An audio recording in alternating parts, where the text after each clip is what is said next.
y al templo como un capitán y rey. Esta es la interpretación correcta que se le debe de dar si utilizamos las profecías de Zacarías. Entonces, como un capitán y rey, fue mucho más que una historia sobre cánticos y alabanzas, como muchos insinúan equivocadamente. Hay que entender la historia del Salmo 8:2 y lo dicho por Zacarías, capítulo 9, versículo 7 al versículo 9. En el Salmo 8:2, el Señor le hace frente a sus enemigos, utilizando simbólica y proféticamente a niños y bebitos pequeños, declarando la ayuda y la fortaleza de Dios contra todos los que se interponen a los planes de Dios. Aquí el Señor está utilizando esta profecía, está utilizando esta declaración de niños pequeños que son frágiles, haciéndole frente a los enemigos del Señor y a los que buscan venganza contra el Señor. En lugar de usar espadas, en lugar de utilizar ejércitos, en lugar de utilizar las fuerzas de los caballos y todo lo que el hombre puede hacer, Dios está diciendo por boca de David que usó a niños frágiles para que ellos decretaran y establecieran la fortaleza, la fuerza, el poderío y el gobierno de Dios. Esto era algo increíble y Dios muchos años antes habló esto por boca de David. Aún los enemigos de David tuvieron que enfrentarse a la mano poderosa de Dios y todos perecieron, porque Dios es soberano sobre todos los ejércitos y contra Dios no hay enemigo que prevalezca. Pero ahora estamos hablando de un enemigo político, estamos hablando de un enemigo religioso, estamos hablando del cumplimiento en el que el Mesías de Israel vendría. A lo suyo vino y los suyos no le recibieron. Él vino para que supieran que Él era el rey y Él era el que iba a establecer su reino milenial a su debido tiempo, pero no le creyeron, resistieron la palabra de autoridad. Entonces, cuando estos niños hablaron, ellos se dieron cuenta que aquí había algo más que una persona que venía montado sobre un pollino de asna. Entonces, contra todos los que se interponían a los planes de Dios, Dios utilizó este salmo como una advertencia. Ahora, en Zacarías capítulo 9, que viene siendo el verso 7 a la mitad en adelante, quiero leerles esto porque había que entender que quedaría por boca de Dios un remanente para nuestro Dios y que ellos serían como capitanes en Judá. Aún con los problemas que tuvieron con el reino davídico, con los problemas que tuvieron luego con el reino de Salomón, cuando se dividió y cuando fueron esparcidos, Dios prometió que quedaría un remanente y serían como capitanes en Judá. No fue en ninguna otra tribu, sino en la tribu de Judá. Y Jesucristo pertenecía a la tribu de Judá. Entonces estaba hablando claramente también del Mesías, el renuevo que iba a venir en el tiempo designado por Dios. Entonces dice que acamparé, en el verso 8, alrededor de mi casa como guarda. Piense usted ahora lo que el Mesías estaba haciendo. Él venía a la ciudad, pero también estaba dirigiéndose al templo. Es la casa de Dios. Ahora la profecía está diciendo que el Señor acamparía, tendería su tienda alrededor de su casa como un guarda, como el que vela, como el que está atento y pendiente de lo que está ocurriendo, para que ninguno vaya ni venga, y no pasará más sobre ellos el opresor. Entonces Dios estaba hablando de un día en que su autoridad se iba a establecer verdaderamente sobre su casa y sobre su ciudad. Y mire esto que dice aquí el profeta. Esto es increíble, porque ahora miraré con mis ojos. Piense usted en Jesucristo cuando venía con esa turba que le estaba siguiendo, gritándole: sálvanos, sálvanos ahora, hijo de David. Él venía con una mirada penetrante. Él venía con los ojos del Padre. Él venía con los ojos de Dios. Él venía como guarda, Él venía como capitán, Él venía como rey, Él venía en esos momentos como alguien que está examinándolo todo, y Él estaba mirando con sus propios ojos, tal y como el profeta lo había dicho. Era Jesucristo encarnado. Él vino como hombre, pero todo Dios estaba en Él. Dios estaba cumpliendo esta profecía. Cuando Jesús entra a la ciudad y Jesús entra al templo, le estaba dando cumplimiento a esta profecía. Y por eso es entonces que el profeta en el verso 9 hace esta declaración: alégrate mucho, hija de Sión, da voces de júbilo, hija de Jerusalén. He aquí tu rey vendrá a ti, justo y salvador. Sálvanos ahora, hijo de David. El Salvador venía como libertador, venía como capitán, venía como guarda, venía como observador. Nada se le iba a pasar a la mirada del Señor. Y entonces los que estaban a cargo del templo, los que estaban a cargo de la religión y del culto, entonces se vieron seriamente amenazados. Y más cuando oyeron a los niños decir esas palabras. Entonces vendría a ti justo y salvador, humilde y cabalgando sobre un asno, sobre un pollino, hijo de asnas. Esa es la profecía que encontramos en Zacarías capítulo 9, versos 7, 8 y 9. Habla de un protector de Dios que vendría como capitán y rey de Judá. Y se la tendrían que ver personalmente con él los enemigos del Señor, porque él era guarda protector que miraría con los ojos de Jehová. Acamparé a tu alrededor y te miraré con mis ojos. Es lo que estaba diciendo el profeta: acamparé a tu alrededor y miraré con mis ojos. Cuando Jesús entra, él entró para acampar sobre la ciudad, para acampar sobre el templo. Y no solamente entró como puede entrar un rey quizás o una persona de alto rango, sino que él estaba mirando con su mirada fija. Él estaba dándole cumplimiento a esas palabras que se escribieron tantos años atrás. Entonces los principales del templo estaban furiosos con lo que estaba pasando. La entrada triunfal tenía que ver más con un cambio entonces de mando. Si se familiarizan con esta terminología, un cambio de mando es un cambio de operativo, es un cambio donde los que están ahí tienen que cederle su lugar a una autoridad mayor. Lo que estamos viendo aquí en esta entrada triunfal es que viene alguien montado sobre un pollino, pero ese pollino era simplemente una distracción. Lo que en realidad estaba ocurriendo era que iba a venir un cambio de mando. En otras palabras, como decir: quítate tú, que ahora vengo yo. Y este cambio de mando era para el templo y para la ciudad. Quítate tú, que ahora vengo yo.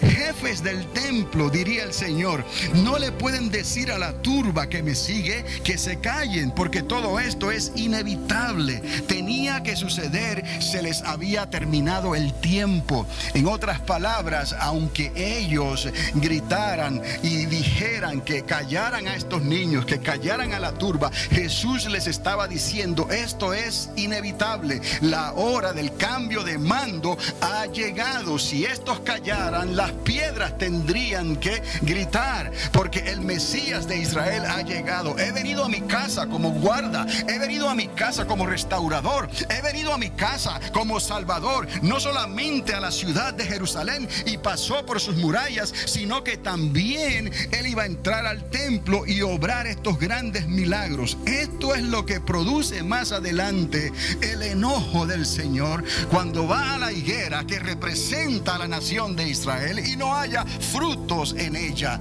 y tiene que maldecirla. Entonces esto es increíble, porque también con la rapidez que esta higuera se seca es algo milagroso. Pero vamos a ver un ejemplo anteriormente donde ocurre algo parecido, para que usted sepa que Dios tiene el poder para secar tu higuera. ahora. Tenemos que estar preparados para darle a Dios lo que es de Dios. Nosotros le pertenecemos a Dios. Usted y yo nacimos para conocer a Dios. Usted y yo nacimos para rendirle pleitesía, adoración, alabanza a nuestro Dios. Solo que Dios nos ha dado libre albedrío para escoger.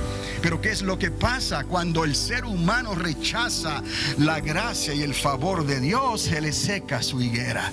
Dios tiene preparado algo que hace que tu higuera se seque.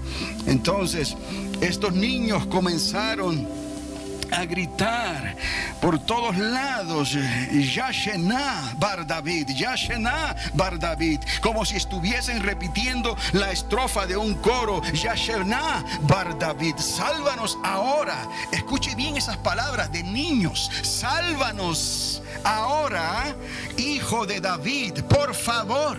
Entendamos que el reino davídico fue el reino que fue respetado y el reino que fue histórico. Después del reino davídico, el reino que venía era el reino de los cielos, y eso era precisamente lo que Cristo iba a hacer. Pero ese reino de los cielos era algo más bien temporero, era como una dispensación, porque Él tenía asunto que arreglar. Entendamos que cuando Él trae el reino milenial, eso es el reino del Hijo, el reino del Cristo. Viene a arreglar las cuentas que quedaron sin arreglarse anteriormente. Hijo de David, sálvanos ahora. Cuando los discípulos le preguntan al Señor desesperadamente: Señor, ¿cuándo es el tiempo en que vas a establecer tu reino? Recuerdan que el Señor dijo: mi reino no es de este mundo. Estaba hablando del reino del Hijo, del reino del Cristo, de esos 1000 años, el día del Señor. Y al final, ustedes saben lo que han venido los miércoles, al final de ese milenio, entonces Él entregaría el reino del Hijo al Padre. Entonces Él mismo lo llama el reino de mi Padre, eternamente y para siempre, en la presencia de Dios. Cielos nuevos, tierra nueva, nueva Jerusalén. Entonces tenemos que entender estas cosas, porque quizás muchos sinceramente dicen una cosa y dicen la otra, que si es alabanza de niños, que si es poder en la alabanza, pero hay que entender y atar estos cabos en el contexto de la historia y en la mente hebrea, no la mente griega. ¿Estamos entendiendo? Tenemos que entender que el reino davídico dio cabida al reino de los cielos, y esas alas se extendieron por 2 milenios. Hasta el día de hoy estamos bajo el reino de los cielos, pero eso no es el fin de todo. Después de esto viene el reino del Hijo, el milenio de Cristo. Y eso no es todo. Después de esos 1000 años viene la eternidad en el reino de nuestro Padre Celestial. Entonces, una vez podemos ver esto, nos damos cuenta como el plan de los religiosos, como el plan de los gobernantes del templo, como el plan de aquellos líderes, escribas y fariseos, ese plan fue estropeado, porque ahora venía el que miraba con los ojos de Dios, ahora venía el que guarda la ciudad de Jerusalén, ahora venía el que les dijo: habéis hecho de la casa de mi Padre, aleluya, un lugar y morada de ladrones. Por eso Él tenía la autoridad, aleluya, para decirle a la higuera: sécate y nadie coma fruto más de ti, y decirle a los traficantes: salid de la casa de mi Padre, todos.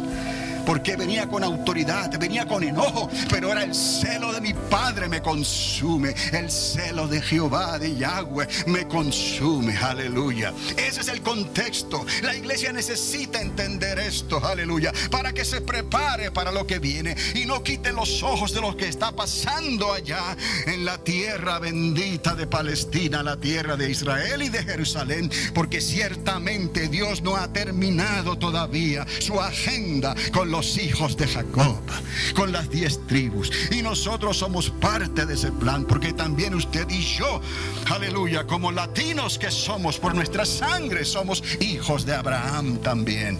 Entendamos estas cosas y preparémonos y entendamos el contexto de estas fiestas. No lo llames Easter, eso no es de Dios. Si lo vas a llamar, llámalo la Pascua. Aún en la tienda del Walmart me di cuenta que abajo de la palabra Easter dice Pascua, porque para el pueblo latino la palabra Easter no existe, no está en nuestro diccionario.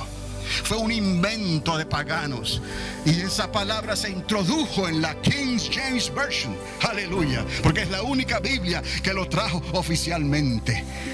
A veces todas las cosas buenas se pueden corromper en cierta manera o perder crédito en cierta manera cuando una palabra se usa equivocadamente. Pero ¿qué palabra fue esa? Easter. No existe tal cosa para el pueblo de Dios. Es la Pascua de nuestro Señor Jesucristo. Es la muerte y la resurrección. No es nada de conejos, no es nada de huevitos, no es nada de esto. Esto es abominación delante del pueblo de Dios y delante de nuestro Señor.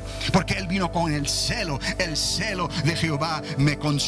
Y es lo que sentimos hoy por el Espíritu Santo cuando vemos tantos ignorantes y creyentes por ahí celebrando un Easter egg, celebrando con conejos y huevos, y luego transmitiendo esa maldición a sus propios hijos. Hasta la tercera, la cuarta y la quinta generación verán los resultados de esa maldición.